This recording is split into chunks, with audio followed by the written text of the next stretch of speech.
கர்த்தருடைய பரிசுத்த நாமத்திற்கு மகிமை உண்டாகட்டும். மகிமையான ஒரு நல்ல காலையிலே உங்களை சந்திப்பதிலே சந்தோஷம் அடைகிறேன்.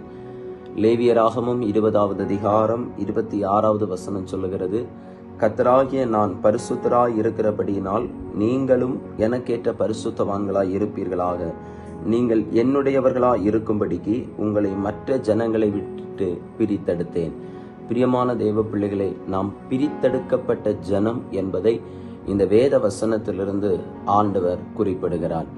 ஆமை, கர்த்தர் இஸ்ரவேல் புத்திரரை நோக்கி மோசேயை கொண்டு சொல்லும்போது, நீங்கள் பிரித்தெடுக்கப்பட்ட ஜனம் என்ற ஒரு வேறுபாடை ஆண்டவர் அந்த இடத்துல காண்பிக்கிறார்.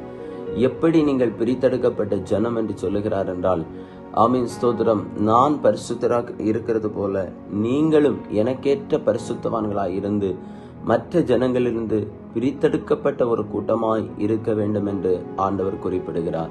பிரியமான தேவ பிள்ளைகளே, உலகத்திற்கு ஒத்த வேஷம் தெரியாமல் ஆண்டவர் நம்மை குறித்து உலகத்தின் மக்களை போலப்பட்ட ஒரு வாழ்க்கை அல்ல, தேவ ஜனம் ஒரு வேறுபடுத்தப்பட்ட பிரித்தெடுக்கப்பட்ட ஒரு கூட்டமாய் இருக்க வேண்டும் என்று கர்த்தர் விரும்புகிறார்.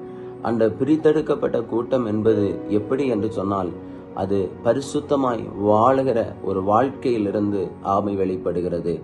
இன்றைக்கு இந்த உலகத்திலே பலவிதமான ஜனங்கள் வாழ்ந்து கொண்டிருக்கிறார்கள். ஆனால் 2 வகையான ஜனங்கள், ஒன்று பரிசுத்தமாய் வாழுகிற ஜனங்கள், இன்னொன்று பரிசுத்தம் இல்லாமல் வாழுகிற ஜனங்கள்.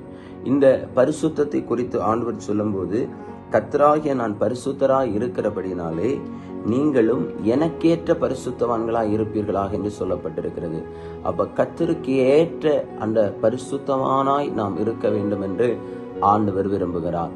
அப்படி நாம் இருக்கும் பொழுது நாம் பிரித்தெடுக்கப்பட்ட ஜனமாய், ஆமேன் ஸ்தோத்திரம், தெரிந்து கொள்ளப்பட்ட ஜனமாய், ஆண்டவர் நம்மை ஒரு விசேஷித்த ஜனமாய் ஆண்டவர் என்ன செய்கிறார், இந்த பூமியிலிருந்து நம்மை வேறுபடுத்தி காண்பிக்கிறார்.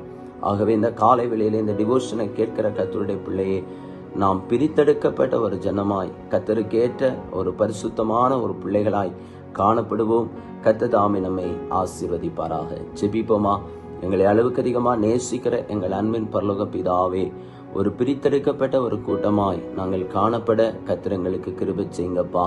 ஒருவேளை கடந்த நாட்கள் வரைக்கும் எங்கள் ஜீவிதத்திலே பலவிதமான பாவங்கள் குறைவுகள் இருக்குமானால் தேவன் மன்னித்து பரிசுத்தப்படுத்தி, ஆண்டவரே உமக்கேற்ற ஒரு பரிசுத்த ஜனமாய் நீர் எங்களை மாற்றுங்கப்பா. தன் பாவங்களை மறைக்கிறவன் வாழ்வடைய மாட்டான், அவற்றை அறிக்கை செய்து விட்டு விடுகிறவன் தேவனுடைய இரக்கத்தை பெற்றுக்கொள்கிறான். நாங்களும் உம்முடைய இரக்கத்தை பெற்றுக்கொண்டு பிரித்தெடுக்கப்பட்ட ஒரு ஜனமாய் காணப்பட கர்த்தர் கிருபை செய்யும். இந்த நாள் ஒவ்வொருடைய வாழ்விலும் ஆசீர்வாதமாய் இருக்கட்டும். ஆமென். நாங்கள் ஜெபிக்கிறோம். எங்கள் ஜெபத்தை கேட்டு எங்களை இந்த நாளிலும் ஆசீர்வாதமாக கர்த்தர் நடத்தும். இயேசுவின் நாமத்தில் தருகிறோம் நல்ல பிதாவே. ஆமேன், ஆமேன். God bless you. கர்த்தர் உங்களை ஆசீர்வதிப்பார். ஆமேன்.